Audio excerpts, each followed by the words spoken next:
राज्यसभा चुनाव के लिए हरियाणा के कांग्रेस के दावेदारों की सूची में एक ऐसा चेहरा भी शामिल हो गया है जो इस समय मोस्ट पावरफुल माना जाता है, जिसकी इसमें हरियाणा कांग्रेस बोल रही है और जिसकी दावेदारी सामने आने के बाद दूसरे दावेदार परेशान हो गए हैं, क्योंकि अगर इनकी दावेदारी कन्फर्म होगी तो फिर बाकी सारे दावेदारों के सपने चकनाचूर हो जाएंगे।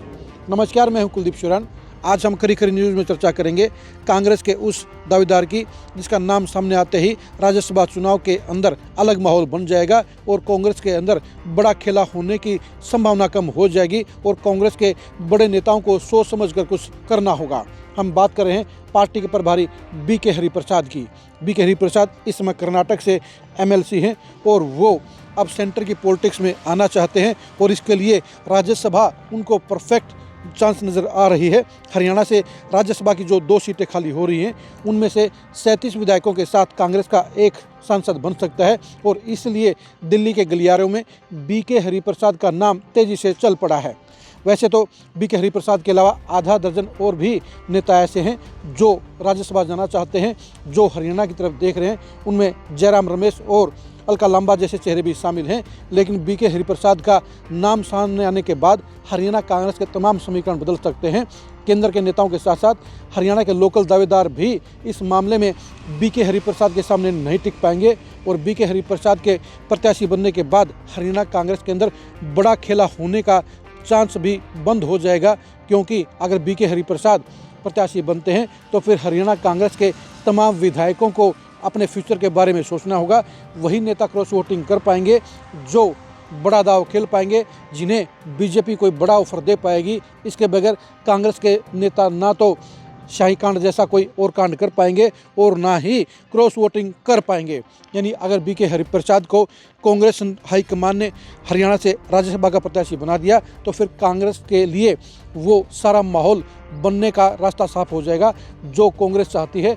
कांग्रेस हाईकमान भी यही चाहेगा कि इस बार हरियाणा में उसके प्रत्याशी के साथ कोई खेला ना हो और ऐसा प्रत्याशी बीके हरिप्रसाद से बेहतर नहीं हो सकता, क्योंकि हरियाणा का प्रभारी होने के नाते कांग्रेस के तमाम विधायक उनके साथ खड़े होने को मजबूर हो जाएंगे, उनकी खिलाफत नहीं कर पाएंगे।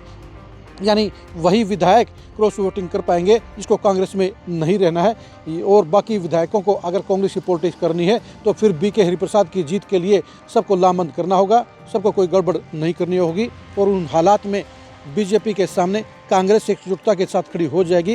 कांग्रेस के अंदर एक बड़ी गड़बड़ नहीं हो पाएगी और कांग्रेस के अंदर जो सेंध लगाने की योजना और प्लानिंग बीजेपी कर रही है वो दम तोड़ जाएगी। ऐसे में बीके हरिप्रसाद का दावा बेहद मजबूत नजर आता है। अब देखने की बात यही है कि दिल्ली के गलियारों में चली हुई ये चर्चा क्या रियलिटी में सही साबित हो पाती है या सिर्फ चर्चा ही साबित होती है और बीके हरिप्रसाद की बजाय कोई दूसरा चेहरा कांग्रेस हाईकमान तय करता है। लेकिन ये सच्चाई है कि अगर बीके हरिप्रसाद को प्रत्याशी बनाया जाता है तो कांग्रेस की सीट जीतने की गुंजाइश बढ़ जाएगी, कांग्रेस के लिए रिस्क फैक्टर खत्म हो जाएगा और कांग्रेस का एक राज्यसभा का सदस्य हरियाणा से जाना संभव हो पाएगा। अब देखने की बात यह रहेगी कि बीके हरिप्रसाद की चर्चाएं कितनी गहराई तक हैं, कितनी सच्चाई में है और उनके नाम को लेकर क्या कोई गेम प्लान चल रहा है, क्या वैसे ही उनका नाम उछाला जा रहा है या वो खुद भी इस मामले को लेकर सीरियस हैं।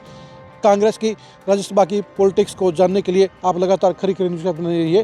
राज्यसभा चुनाव में कांग्रेस विधायकों की फील्डिंग, कांग्रेस के अंदर होने वाले खेला की संभावनाओं को जानने के लिए भी आप लगातार खरी खरी न्यूज़ के साथ बने रहिए। आप हमारे फेसबुक पेज को फॉलो कीजिए, आप हमारे यूट्यूब चैनल को सब्सक्राइब कीजिए। नमस्कार।